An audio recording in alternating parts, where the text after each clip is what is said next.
دوم چیزی را که حضرت گفت که یعنی بیهوده است همون است که مال داره و لیکن چی است سخی نیست، احسان نداره، از صدقه کردن میترسه. ولی من در کتابها خواندم کدام خانه دا میگه اگر مهمان نیامد، کدام خانه دا که اگر ضیافت نباشد، همون خانه میگه خودش به خلاصه میگه که همین خانه ما در غضب خدا. اگر خانه‌ای که غضب خدا نباشد رفت آمد بسیاره، مهمان بسیاره. زیرا بعضی بیچاره‌های کرفهم، بعضی بیچاره‌های حسد و حاسدان و بخیل‌ها، بیچاره هر گونه آوازها و دروازه‌ها تا کجاهای برده رسانیدن گویا که حاجی میرزا زیدی صدقه باشد، گویا حاجی میرزا صدقه را من میکردگی باشد، دیگر نمی‌یابند، کمبودی نیست، باید که یک کمبودی یافتن در کار. چگونه من مقابل قرآن سخن میگویم، چگونه من مقابل احادیث پیغمبر خدا سخن میگویم، زمانی که پیغمبر خدا میگوید والذی نفس محمد بیده ما نقص مال عبد بالصدقه، قسم به الله میگوید پیغمبر خدا که اگر امت من در راه الله صدقه کند مال او کم نمیشود. همون بیچارهایی که حسد دارن به خدا قسم متن یک حدیث از یاد نمیدانند، متن یک حدیث از یاد نمیدانند، از حدیث هم دورن بیچاره ها، از علم هم دورن بیچاره ها. فقط یک حسد، بخل و کینه و در دلشان جا کردن، قریب که از دین میبرایند، از حساب حسدشان درک ندارند.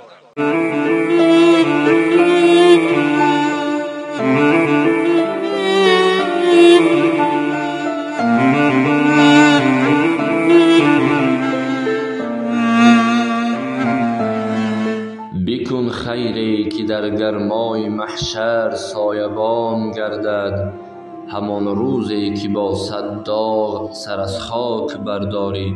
برادر مسلمان ببینید که در این سن و سال ببینید که نفس خوب کشیده نمیتواند. از شما احترامانه خواهش میکنم تا آخر این نوار تماشا کنید و حالا باشد سخنان مادرش را، اشک مادرش را به شما نشان میدهیم. علیکم برادران، خواهران، پدران عزیز، در کانال حاجی میرزا گپ زده سه کسانی که ما را یاردن میکرد، کسانی که ما را با این کانال میبینند، اگر فکر بر نکنید برادران، خواهران عزیز، کسانی که ما در حق همتون دعاگو هستیم. انشالله به هم خدا فرزند ما با دارو درمانش احتیاج داره. بچه های مسلمان، بچه های دادران عزیز، خواهران عزیز، ما در کانال حاجی میرزا گپ زده سیم کسانی که ما را میبینند کپای ما را یاردن، تا کسانی که چیزی از دستش میان ما را یاردن، تا ما انشالله به هم خدا حق ما دعاگو هستیم. چیکار کنیم؟ ما را میدونیم احتیاج دل جگرم درمانده، مادری دل جگر برمانده، ما خود چیکار کنیم؟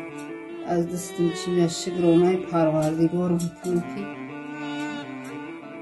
که درداش ما را خدا و درداش صبر میکنیم. نکیم تا وقتی همی فرزنده میگیم، تا وقتی همی فرزنده خدا که هیچ نشود، تا وقتی همی بدن زید جان بدن شای خدا ما هم رخش رو نگاه بینتیم، دارو در موش با وقتش بیاییم بتیم.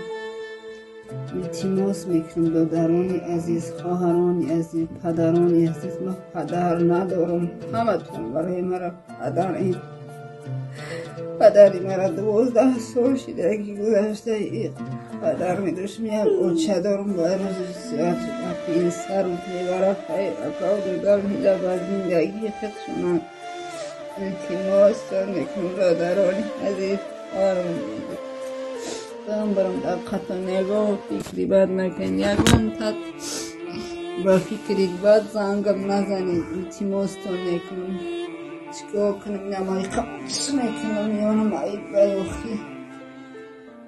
وقتی که من در خونه بدرم فرزند رو ببینم با این دستای چیکار. دوم چیزی را که حضرت گفت که یعنی بیهوده است همون است که مال داره و лекин чӣ аст? сахӣ нест, эҳсон надорад, аз садақа карданам метарсад. ولی من در کتاب‌ها خواندم کدام خانه‌ای دا میگه اگر مهمان نیامد، کدام خانه‌ای دا که اگر ضیافت نباشد، همون خانه میگه خودش به خلاصه میگه که همین خانه من در غضب خداه. اگر خانه‌ای که غضب خدا نباشد، رفت آمد بسیاره، مهمان بسیاره. پیامبر گرامی چی داشت برادرای عزیز؟ مهمان قبول میکرد که حضرت عایشه مادرم میگه ما روزا فقط به دو چیز سپری میکنیم، خرما و آب. یک بار برادرای عزیز مهمانش آمد حضرت گفت حضرت من رای دور آمدم میخوام مهمان چم. پیامبر در حال یک نفر روان کرد او خانم یک بگرد او کدامش تیاره مهمان قبول بیده. شاید او وقتا 3 خانش بود یا 4 خانش بود.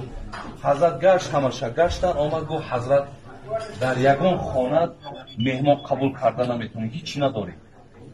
میگه در همونجا یک جوان مرد بود گفت که حضرت امکان نداره که مهمانی که من مهمان داری کنم. تو بسیار خوب میشه گفت بسیار خوب میشه، زیرا مهمان احترام کردنش واجبه. این مرد گیری بردش برادر عزیز، خانهش در آمد و مهمانش شیناند و بگهی شب بود. گفت زنک مهمان پیامبر آمده است، چی داری؟ میگه زنش گریان شد گفت انا من بسیار خرسند شدم که این مهمان پیامبر است، لیکن بجز یک مشتک همون نان و آبی که اراره کردن برای کودکا که الحال گریه دارن دیگر هیچ ندارم. بخوای چی خیل کنیم؟ بسیار زنهای مؤمنه و مسلمان بودن برادر عزیز، ولی بسیاری مردکا را همین جوانمرد میکرده که با زنهای خوب هم هست و بعضی مردکا را هم مانع صدقهشون زنکا هم میشود. این زنه گفت که مردک هیچ چی دقت نکرد، حاضر گفت من تمام میبرم در پیشکش میمونم، همین برابر ماندم طرف شم میرم، شم سوخته است، همین شم که من خاموش کردم تو دستم تا دراز کردم بگی نخورد مهمان بخوره. مهمان میگه همون تمام که بدگی را خورد، مادر میگه کودکا را گیری به یک راهی میگه خوابم چونو، سحر میگه دستی مهمان را گیری مسجد دارم. میگه وقتی پیامبر سلام داد نماز بود کرد گشت میگه طرفی همون مردکی جوانمرد نگاه کرد، انا تبسم کرد، میگه حتی دندانهاش جلا داد. گفت چه عجیب کاری کردی که چه مهمانداری کردی که خدا را خوش آمد. حتی جبرائیل آورد از نام پروردگار که بسیار یک مهمان نوازی زیبایی کردن. یعنی بین چه نقش عجیب بازی کرد. زین لحاظ بین به همون قدر هم برادرای عزیز اونا دستی سخی داشتن، دستی سخاوت داشتن. انسان در تعجب می آوردگی خانه بود.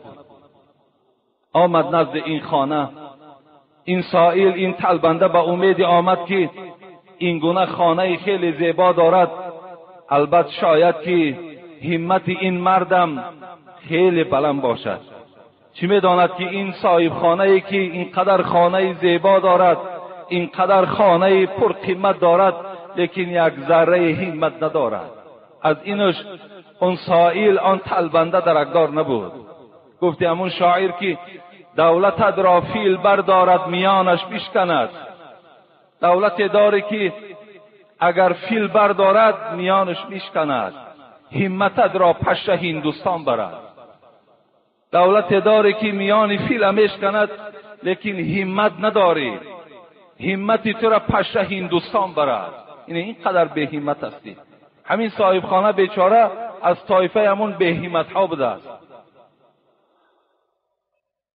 سائل در آمد، دروازه را کشادند. گفت نانی تر است، نانی خشک است، داری یا نداری؟ این بای، این صاحب خانه بسیار یک جای براحت، یک کتی خیلی قیمت، بالشت های خیلی از همون پرهایی که خیلی قیمت است در زیر کش دراز کشیدگی. خشکنانه خواست یا ترنانه ای؟ گفت صاحب خانه این جانان کجاست؟ خیره‌ای که این دکان نان باز؟ گفت خشکنانه خواست یا ترنانه. آدم بای مست از اون بایهای بی انصاف در حال مطلع آورد. گفت اینجا گفت نانبای خانه است که من تو را نان میدهم.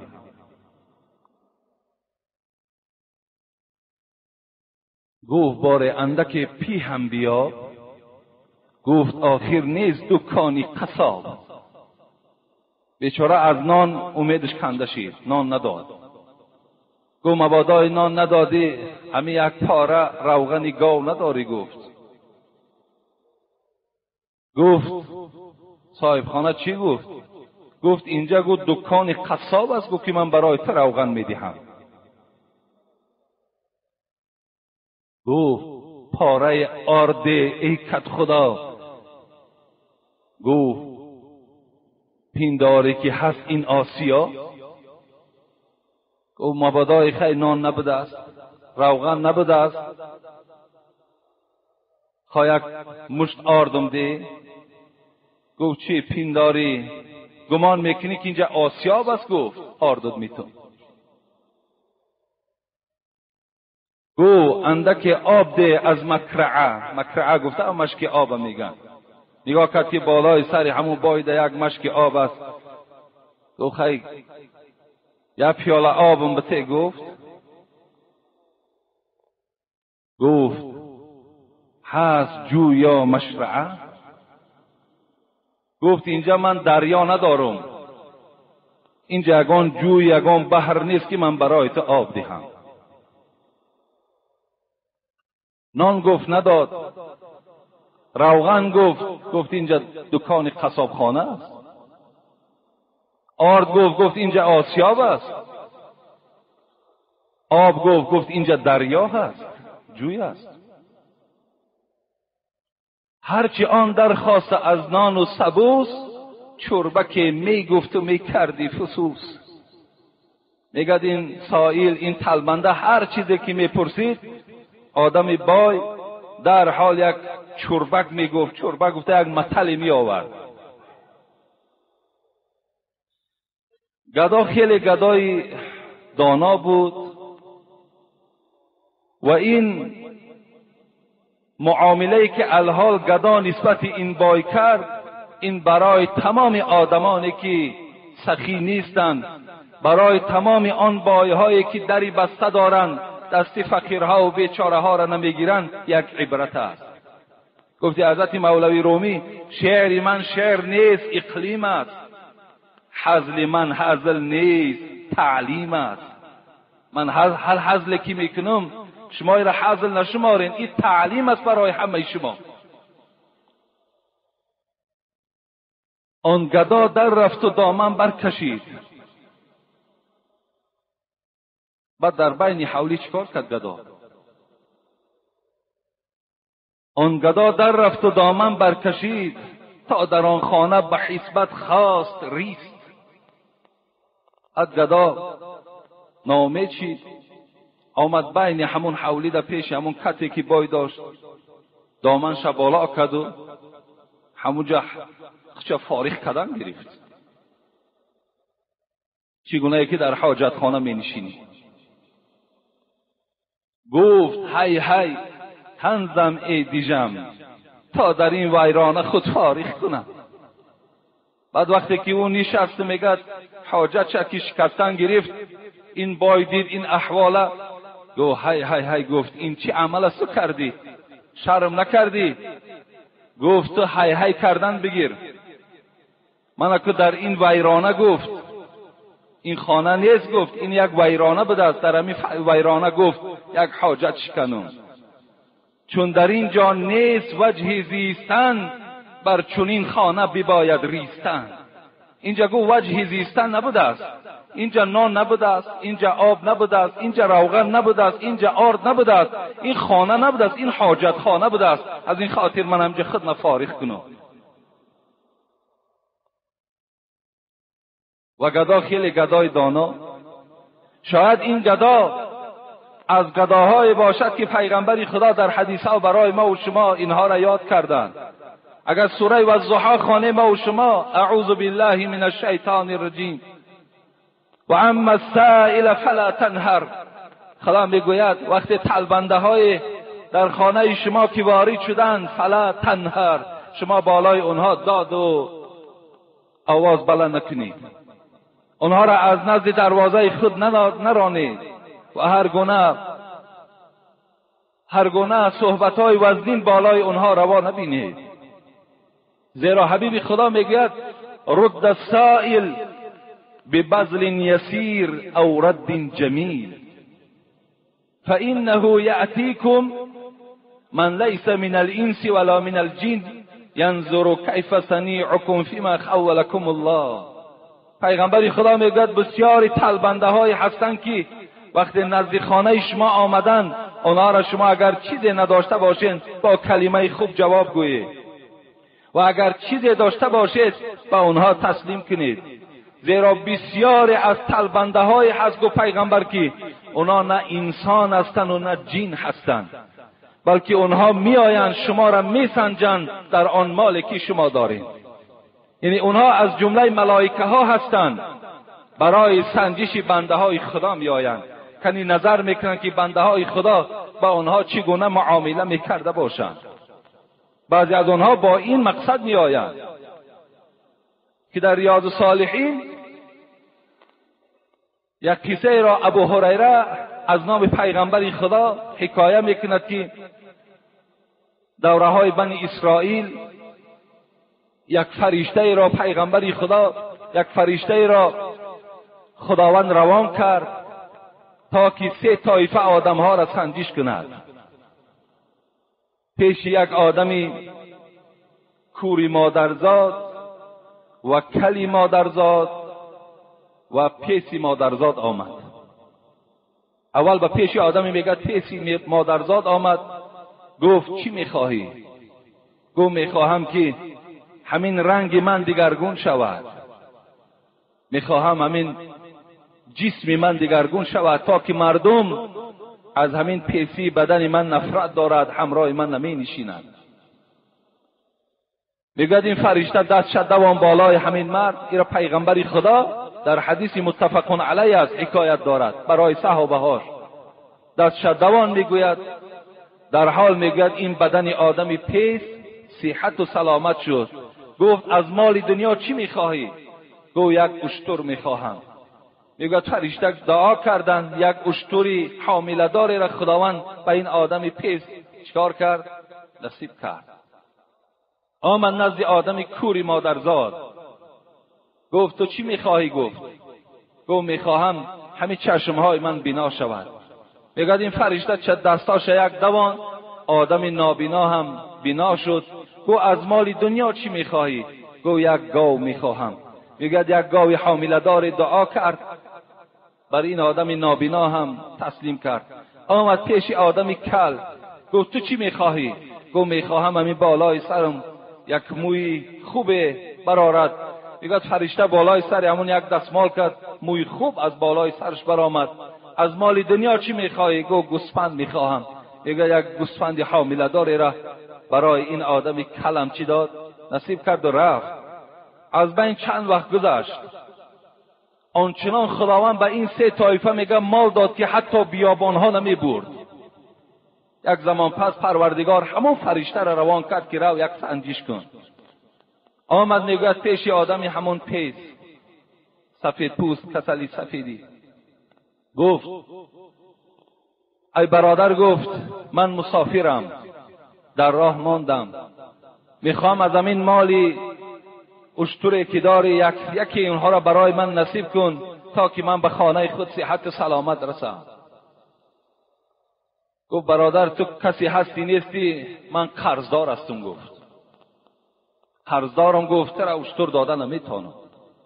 این فرشته گفت تو همون آدمی که پیس بودی، همون آدمی که مال نداشتی، خداوند به تو شفا داد، مال داد، همون نیستی؟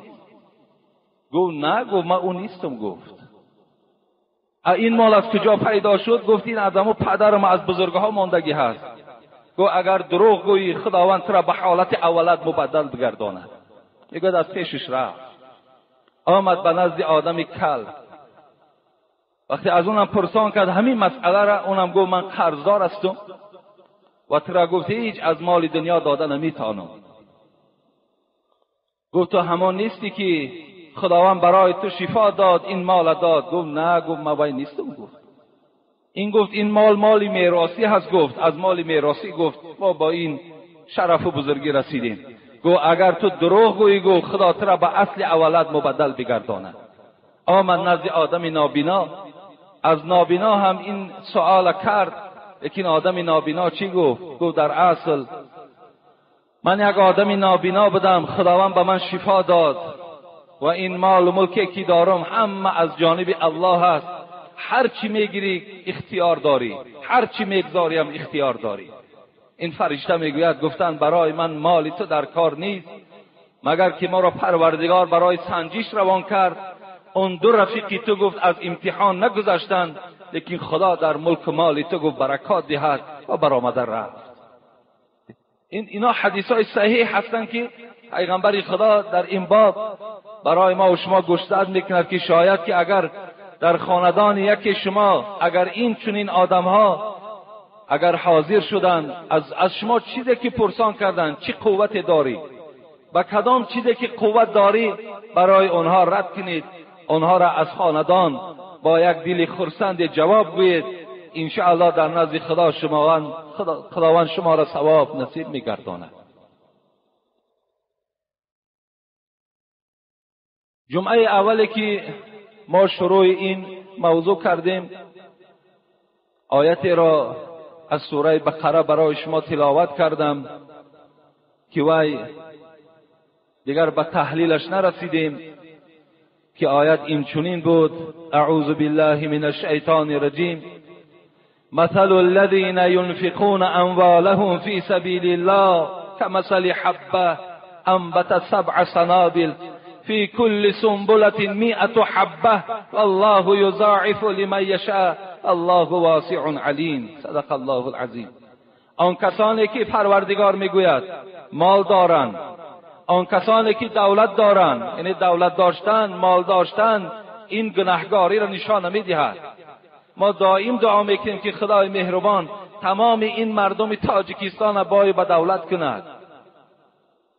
دولت داشتن این گناه نیست، مال داشتن این گناه نیست،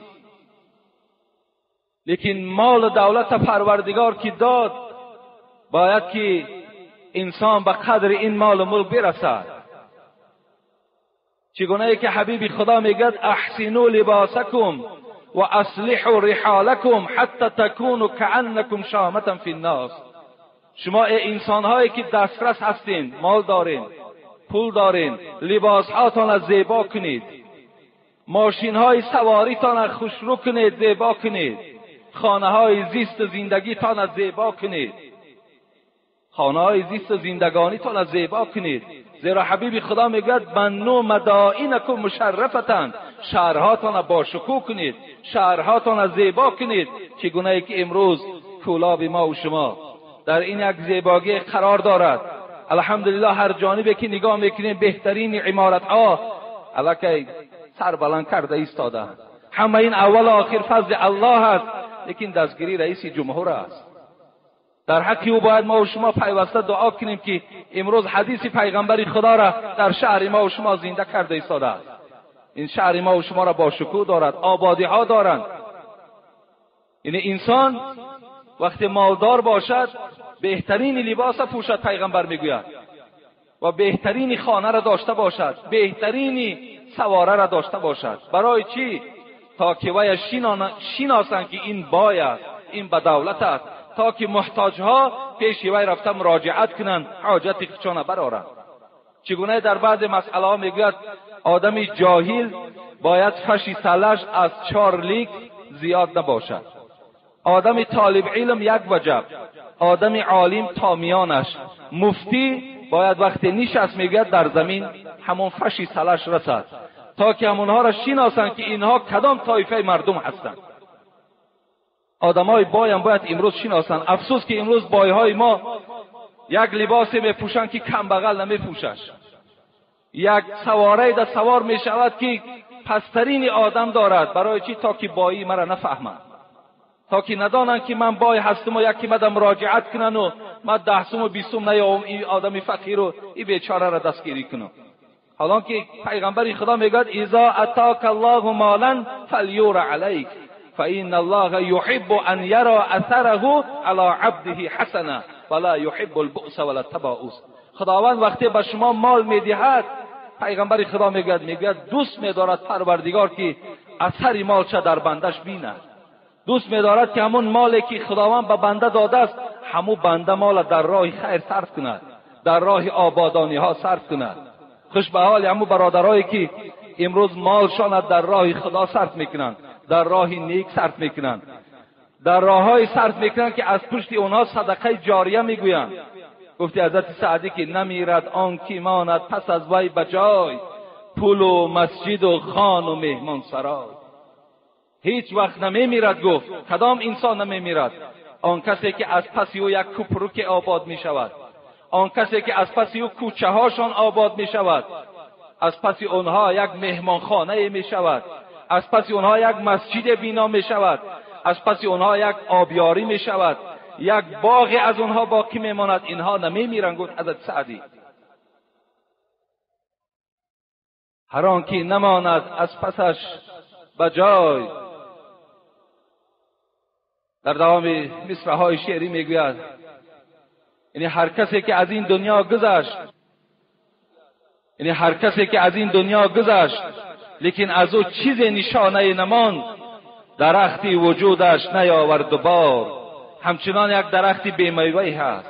و اگر رفت آثار خیرش نماند، نشاید پس از وی الحمد خواند. اگر رفت از دنیا و هیچ آثار خیرش نمیماند، از پس او حتی الحمد میگه خواندن جایز نمیشود. یعنی مال داشتن این گناهگاری نیست. هر کسی مال دارد خوش به حال شد، لیکن مال باید که ما و شما امروز ساعتی آمده است که همسایه ما را دستگیری کنیم، امروز ساعتی آمده است که یتیمخانه ها را دستگیر کنیم، امروز ساعتی آمده است همون بیوزن هایی که بی پرستار هستند اونها را دستگیر کنیم، دستگیری کنیم. امروز شرایطی آمده است که ما و شما میگیم دخترهای تاجیک امروز تن فروشی دارند، در ملت های بیگانه تنشان میفروشند. برای اونها را پیشگیری کردن ما باید کمک کنیم. اونها را از این راهی بد باید که ما و شما باز داریم. به سبب چی؟ به سبب که ما و شما اونها را یگون حق آرده از خواه روغن است در خاندانشان تأمین کنیم. افسوس که امروز همون مهر و محبت حتی در بین برادر به برادر نمانده است. کجا من در حق همسایگی گپ زنم که حبیب خدا حضرت ابیذر غفاری را فریاد زدند، گفتن اذا طبخت مرقه فاکثر ماءها و تعاهد جیرانک. ای ابوذر، وقتی در خانت خوراک میپزی همون آب خوراک زیادتر کن، آب شوربا را زیادتر کن و از حال همسایه ها خبرگیری کن. این از تعلیم پیغمبر خدا برای ما و شما. امروز ما و شما طعام در همون تریت گاوها میریزیم، در جویبار میریزیم، لیکن همسایه را نمیتیم. خداوند میگه مثال آن کسانی که نفقه میکنند، یعنی مال خودشان در راهی درست صرف میکنند، مثال یک دانه هست که مثل حبه انبتت 7 سنابل، یک دانه که از زمین میزند بیرون میبراید 7 خوشه دارد، فی کل سنبلة 100 حبه، در هر یک خوشه او 100 دانه هست. والله یضاعف لمن یشاء. این مثل پروردگار چی است؟ این تشبیهی که در آیت آمده است به چی مقصد آمده است؟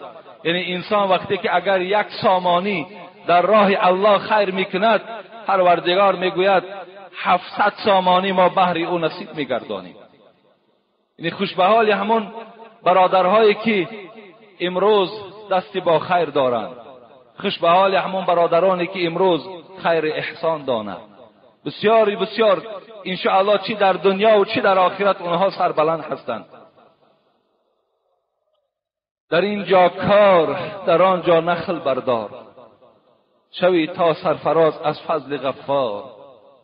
که این رنجی تو آخر گنج دارد، به یک احسان عطا 25 دارد، به یک قول به یک احسان 700 عوض بخشد خدا از فضل بی حد. چرا با حق نبستی قرض احسان، ببینی تا به فردا جودی سبحان.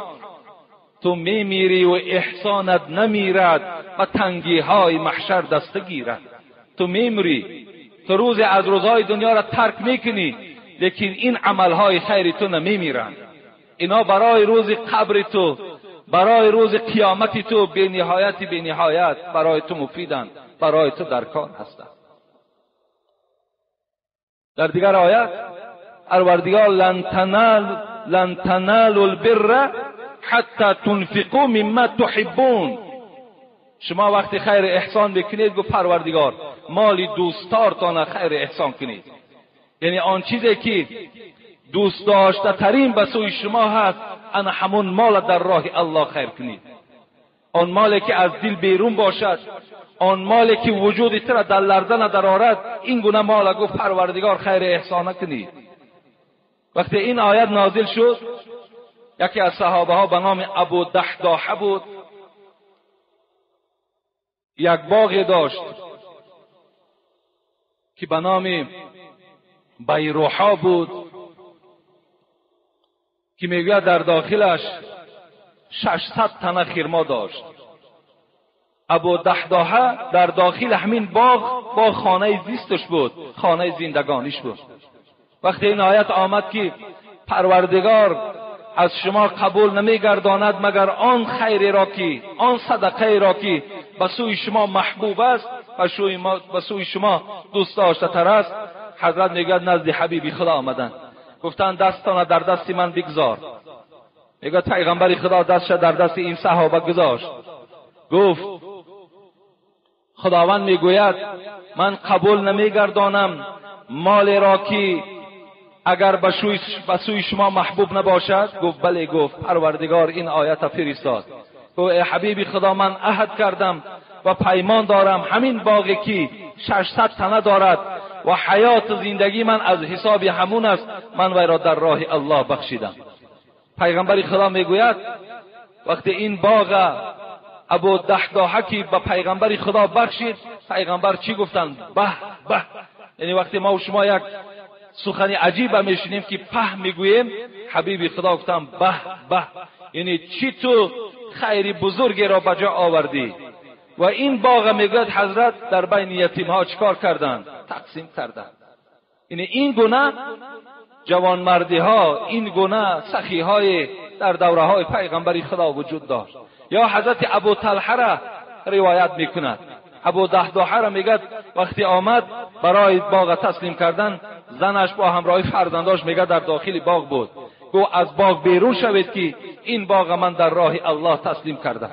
حضرت ابو طلحه هم وقتی که از این آیت درکدار شدند، اون حضرت میگه در داخل باغش چنان یک چشمه داشت که بی نهایت آب شیرین داشت. پیغمبر خدا هر وقت از مسجد بیرون میشد همون باغ میرفت.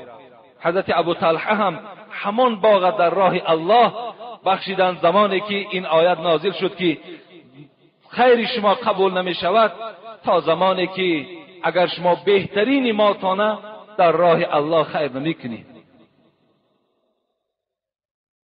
این تقرض الله قرضا حسنا یضاعفه لكم و یغفر لكم والله شکور حلیم. این آیت ها از بزرگی خیر احسان خبر می دهد. کیست پروردگار میگوید که در راه من قرض دهد؟ کی هست که پروردگارش قرض دهد؟ این تقرض الله قرضا حسنا یضاعفه لكم.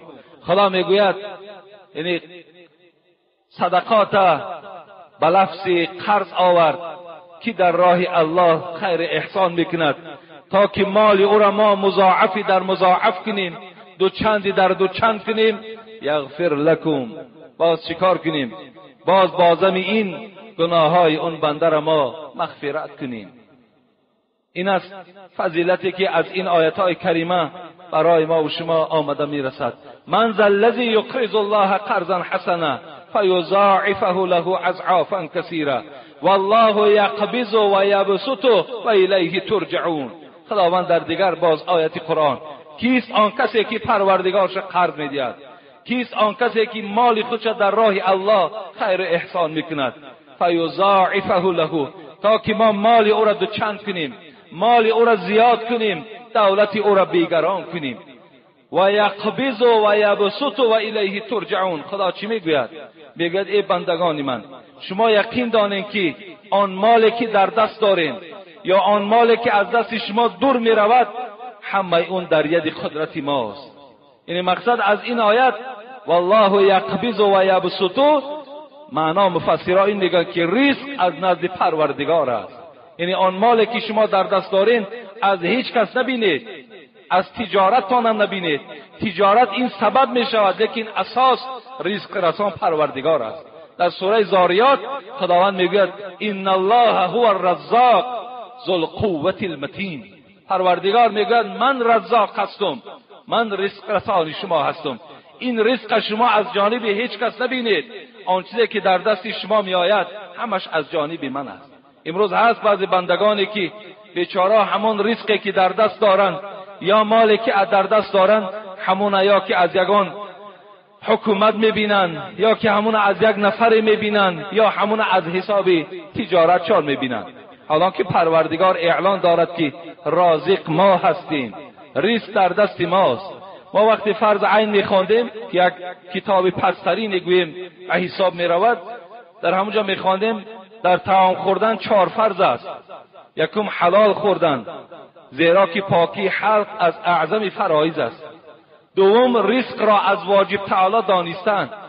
سوم به قسمت الله تعالی راضی بودن. چهارم معصیت نکند که مادامی که قوت طعام در وی است. این عباره ها را ما و شما در فرض عین در 4 چیزی که در طعام خوردن فرض است میخوانیم. یعنی دوم این که رزق از الله تعالی دانستن. آن چیزی که در خاندان شما هست، آن چیزی که در دسترخوان شما هست، همه او را برادرای عزیز شما از جانب پروردگار بینید. گفتی حضرت حافظ گر رنج پیش آید و گر راحت حکیم، نسبت مکن بغیر که اینها خدا کنه. هر چیزی که به سر شما می آید، هر تنگ دستی و دستکشادی که به سر شما می آید، همه اینا گفت شما از جانب پروردگار ببینید. اینا نه از یک شخصیت ببینید، نه از یگان طرف دیگر شما ببینید. فلینظر الانسان الى طعامی ان سببنا الماء صبا ثم شققنا الارض شقا فانبتنا فیها حبا. اینم دلالت به چی میکند؟ دلالت به این میکند که پروردگار میگوید فلینظر الانسان، ای انسان، ما و شما در کتاب است، فلینظر الانسان الى طعامی، همون طعامی که خورده ایستاده ای به همون نظر کن. همون از کجا آمد؟ فلینظر الانسان الى طعامی انا صببنا الماء صبا، ما آب ریزاندیم از آسمان، ما باران از آسمان عطا کردیم. و فی سماء رزقکم و ما توعدون. خدا میگوید رزق شما در آسمان است. یعنی مقصد باران است، آفتاب است، ماهتاب است. اونا حرکت میکنن و امروز شما صاحبی همون یک تیکنانی میشوید. یعنی همون طعامی که در پیش شما هست، اونا هم از برکات بارانی که از آسمان خداوند میریزاند و اون در دست ما و شما آمده میرسد. مولوی رومی خدا رحمت و مغفرت کنه در همین باب یک قصه ای دارد، بسیار قصه عبرتی هست برای کسانی که اگر رزق از غیر الله ببینند. چگونه که بعضی از برادران ما و شما میگویند که یک شرایطی بود که همین دسترخوان هامون همه پر بود، لیکن به یاد نمیارن که هر شرایطی که نباشد، ما به هیچ شرایط کاری نداریم، هر شرایطی که نباشد رزق رسان پروردگار است. شما رزق از الله ببینید. فقط میگوید یک مرد یک تیفل دندان برآورده بود، پدر سر به فکرت فرو برده بود. حضرت رومی میگوید یک مرد میگوید نزد گهواره فرزندش آمد، نگاه کرد که بچهش دندانهاش برآمده است. پدر سر به فکرت فرو برده بود، کینان آب از کجا آرممش، مروت نباشد که بگذارمش. دندانهای بچهش که دید خیلی غمگین شد. گفت تا دیروز این شیر مادر میخورد امروز دندان برآورده است، این اکنون نان میگوید این نانی را از کجا پیدا میکرده باشم. خیلی غمگین شد. کدام مردی بگیم نامردی بوده است، یک مردی که عقیده نداشته است، اسلام کامل نداشته است. چو گفت بیچاره این سخن نزد جفت، نگر زن او را چو مردانه گفت. حضرت جلال الدین رومی میگوید این مردی بی غیرت وقتی این اندیشه خودش را، این فکر خودش را وقتی پیش زنش برد و به زنش این معلومات داد که بچه‌مان دنداندار شده است، فردا نان میگوید، من نان او را از کجا میارم؟ نگر زن او را چو مردانه گفت. نگاه که میگوید او را زن چگونه یک سخن مردانه گفت. چی گفت؟ مخور حول ابلیس تا جان دهد. ای مرد گفت ای بی غیرت، این وسواس شیطان گفت که در وجود تو خدا جاش کرده است. مخور حول ابلیس تا جان دهد، همان که دندان دهد آن نان دهد. همان ذاتی که ایره دندان داده است او خودش رزقی را میرساند. اگر شبان روزن تو کار کنی، تو رزق از الله نببینی، فرزند تو هیچ وقت صاحب نان نمیشود. یعنی به همون ذات تکیه کن، در راه خداوند کار کن، در همون شهری که زندگی میکنی کار کردن بگیر، از پروردگار زاره و تولا که انشاءالله پروردگار رزق را میرساند. یعنی رزق در دست تو نیست. لیکن یک نکته خیلی مهم من برای شما میرسانم. ما درباره فضیلت خیر احسان 3 جمعه شد. شما الان درک کردید، فهمیدید که اگر خیر احسان کنید انشاءالله برای شما در دنیا هم عزت است، در آخرت هم عزت است. لیکن خیر احسان کیها کنند؟ خیر احسان برای کیها هست؟ حبیب خدا در حدیث می فرماید علی کل مسلم صدقتون، هر یک مسلمان باید صدقه کند. هر یک مسلمان باید صدقه کند. قال این لم یجید، پرسیدند ای پیغمبر خدا شما گفتید هر یک آدم باید صدقه کند؟ گفتم بله، هر یک انسان باید صدقه کند. صحابه گفتند این لم یجید، ای حبیب خدا اگر مادامی که ما بار نداشته باشه، اگر ما شرایط نداشته باشه، اگر ما نان یافته توانیم که فقط همون شکم خودمان و شکم فرزندهامان سیر کنیم، ما چی کار کنیم؟ حبیب خدا چی دستور دادن؟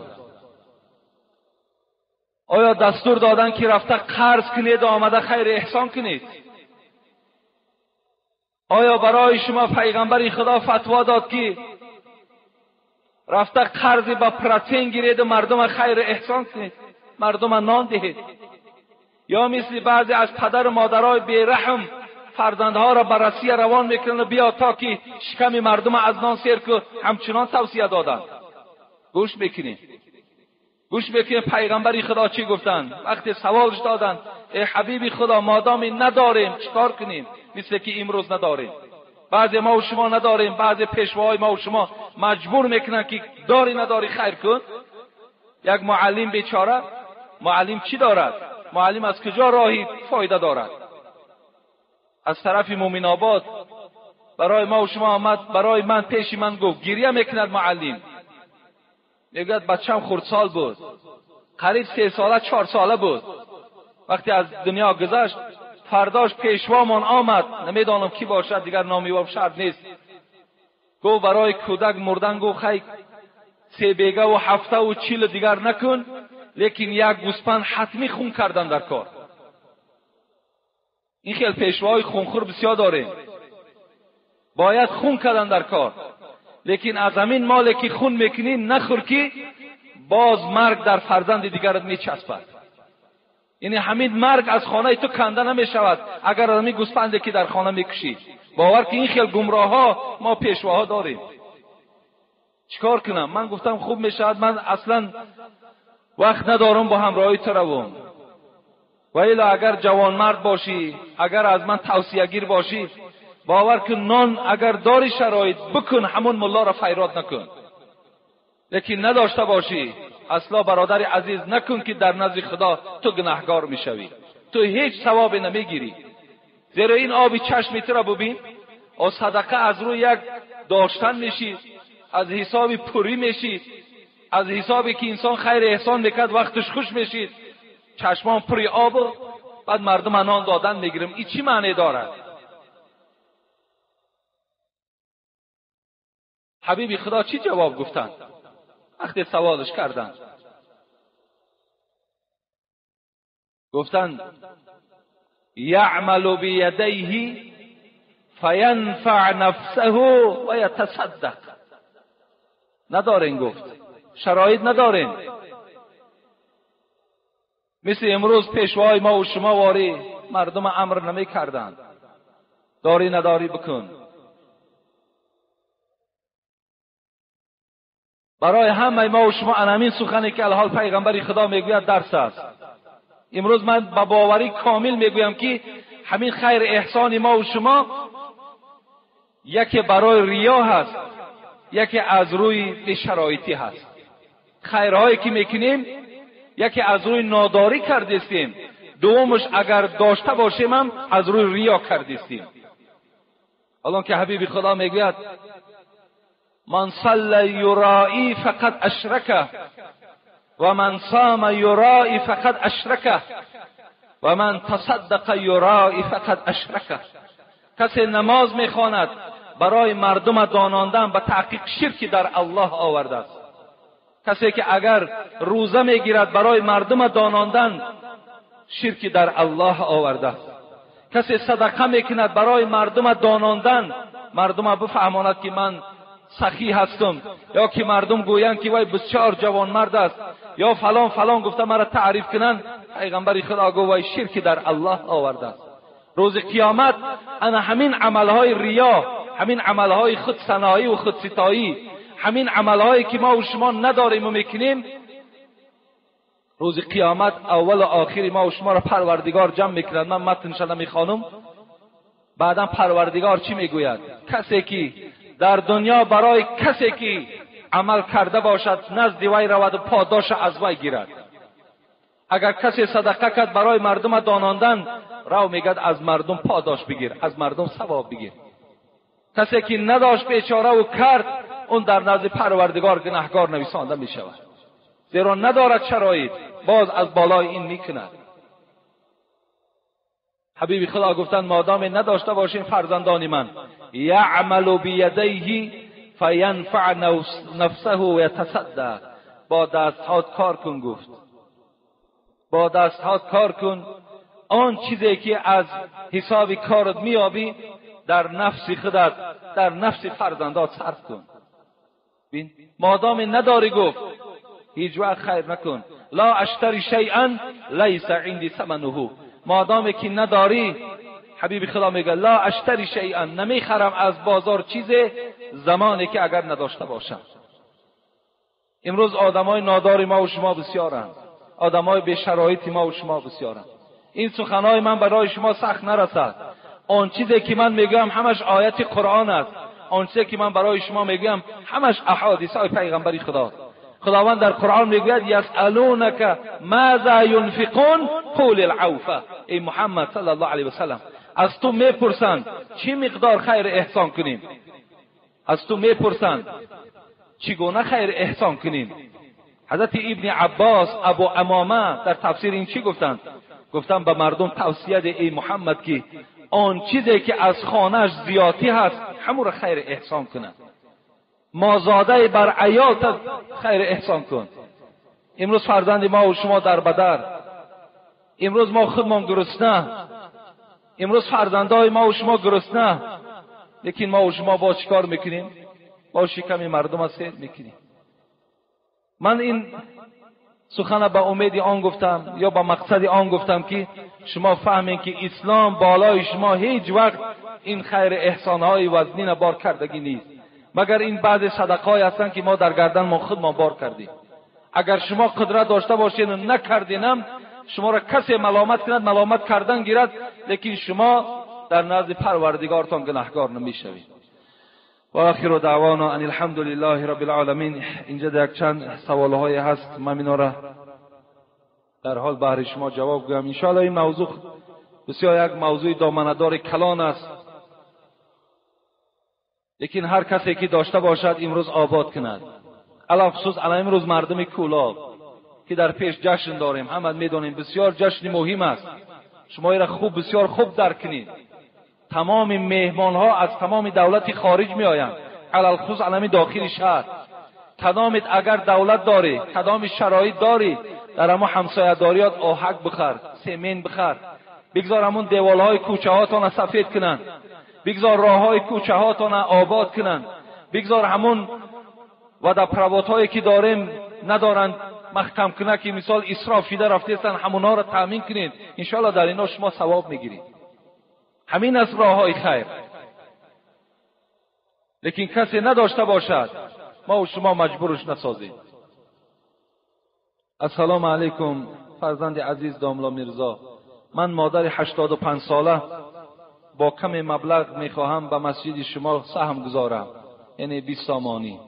اگرچه فرزندان من و نبیره هایم سهم گذاشتند، لیکن این از نفقه خودم. دعا کنید خدا به من قیامت آباد نصیب سازد و من دعاگوی شما هستم. خدا نگه دارد. مادر 85 ساله در فکر مسجد است، در فکر آبادی مسجد است، در فکر آبادی مسجد است. خوش به حالشان این گونه مادرهایی که البته این گونه نیت‌های نیک دارند برای آبادی، برای چه آبادی شهر چه آبادی مسجد، اینقدر سهم و کوشش میکنند.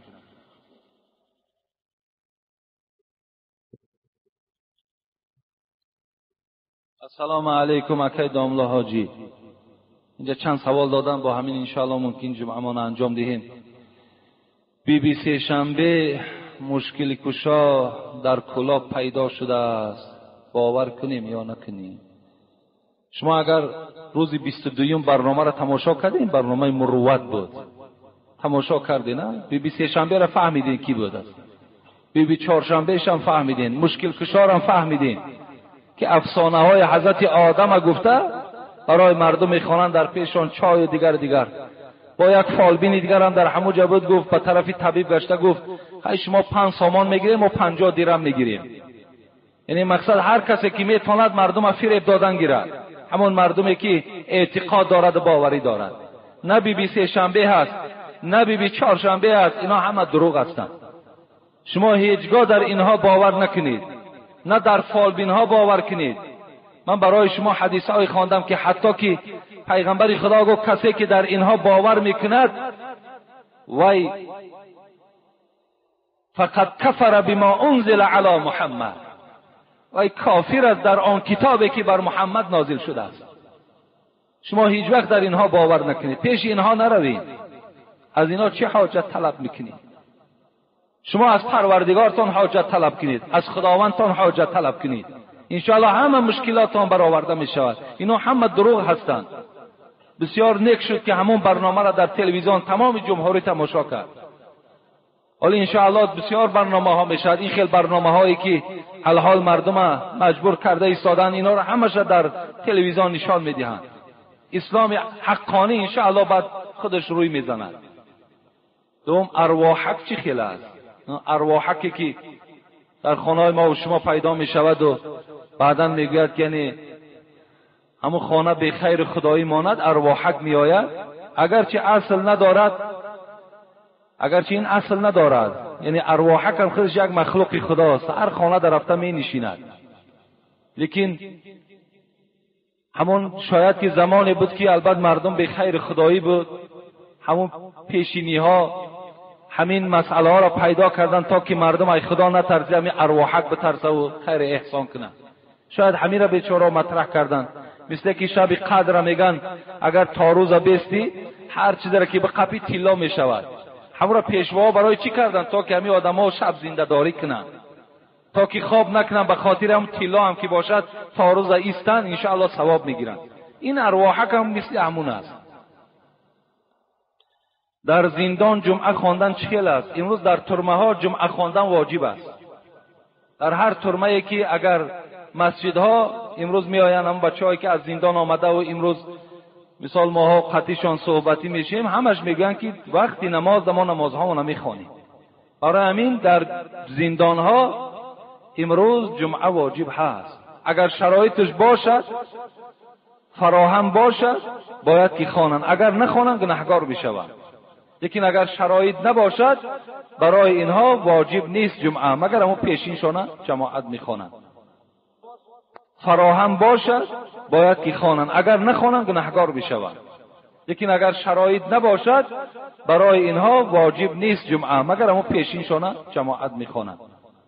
زنی که مرد را در جایگاه خوابش راضی نمیکند بلکه باز شرط ها میماند، آیا او را در این حالت زدن، دشنام دادن جایز است یا نه؟ اصلا پیغمبر خدا میگه این من حق زوج علی زوجتی اذا ارادها علی نفسها و هی علی ظهر بعیر ان لا تمنعه. یک حقی مرد بالای زن چی هست؟ پیغمبر گفتن اگر زنی که بالای اشتر سوار باشد، ممکن بالای اشتر در سوار است، خانه پدرش رکی است یا خانه مادرش رکی است، همین حالت در میگه که مرد اشتهاش آمد. حبیب خدا چی گفتن؟ اگر گفتن اشارش کنه که نزد من بیا، باید از اشتر فرامده مرد راضی کنه. در همون حالت یعنی از اشتر برای چی میگوید؟ محدثا میگن برای چی اینجا اشتر از ذکر کرد؟ زیرا میگد از اشتر فرامدن بسیار کار مشکل است. از این خاطر همین مشکل هم که باشد گفتن باید که شوهرش راضی کنه. اذا دعا الرجل امرأته الى فراشی فلم تأتیه فبات غضبان علی لعنتها الملائکه حتی تصبح. این هم حدیث متفق علیه است. هر وقتایی که مرد اگر زن خودش اشاره کند که ما از یک فایده گیریم، ما از یک بهره گیریم، فلم تأتیه، بعد زن رد کند گوید نه مثال تا اگر خانه پدرم نبری، مثل این جوانی که سوال کرد که شرط ها میماند، یا گوید تا بازارم نمیبری، یا تا چلم نمیخری، یا تا فلان نمیکنی. گفته اگر شرط ها ماند و نآمد، حبیب خدا گفت که تا روز گفت این زن در لعنت ملائکه ها قرار دارد که تو این شوهر تا چیکار نکردی، راضی نکردی. اذا دعا الرجل امرأته الى فراشی فلتأتیه و ان كانت علی التنور هم آمده است. در دیگر حدیث پیغمبر خدا میگوید که اگر وقتی که مرد یعنی از زنش خواهد که استفاده برد، اگر زن در حالت نانپزی هم که باشد اشارش کند، میگه همون چکدانه به همون نان گذارد و پیش شوهرش بیاید. یعنی تا این اندازه حق شوهر بلنده است. خداوند عاقبت همه ما و شما را به خیر بگرداند و مراد و مطلب های همه ما و شما را خدای مهربان حاصل بگرداند.